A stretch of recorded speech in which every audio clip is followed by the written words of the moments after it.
31/10/2023 થી 31/10/2024 સુધી મેં સ્વભંડોળના 1 વર્ષ માટેના વાર્ષિક ભાવ હેઠળના કામો કરેલા છે, જે પૈકી મને 21/5/2024ના રોજ માત્ર 51,000 રૂપિયા પેમેન્ટ ચૂકવ્યું છે. હજુ તેના 12.60 લાખ રૂપિયા મારે લેવાના નીકળે છે. એ ઉપરાંત મારા અન્ય ગ્રાન્ટના વિકાસના કામોના કુલ 6 લાખ રૂપિયા લેવાના હતા. તે પૈકી મને 5 લાખ રૂપિયા જેવી રકમ મારા આત્મવિલોપનની ધમકી બાદ આમોદ નગરપાલિકાએ આપી છે. મારી પાસે લાંચ બિલ પાસ કરવા માટે ટકાવારી માંગતો વિડીયો છે.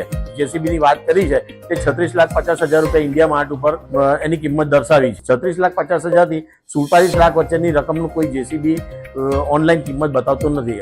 બિલ કાઢવા માટે જ આત્મવિલોપનની ચીમકી આપી છે. સતત 12 મહિના સુધી હું રખડતો હોય, જુદી જુદા જગ્યાએ એમની વડી કચેરી અને બધે રજૂઆત કરતો હોય, છતાં પરિણામ ન મળતો હોય તો આખરે માણસ શું કરે?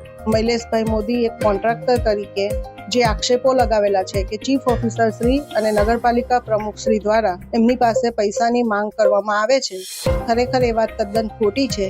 અમે એવી કોઈ ડિમાન્ડ એમની પાસે કરેલી નથી. મૈલેશ મોદી એ એવું લખેલું છે કે આમોદ નગરપાલિકાએ જે જેસીબી ખરીદેલ છે એની ઓનલાઈન કિંમત 30 થી 32 લાખ છે. હું શ્રી મૈલેશભાઈને એવું કહું છું કે 6-in-1 જેસીબી જો 30 થી 32 લાખ કે 32 લાખમાં જો લાવી આપે તો અમે આ જેસીબી કેન્સલ કરવા માંગીએ છીએ અને એમની પાસેથી હું ખરીદ લેવા તૈયાર છું.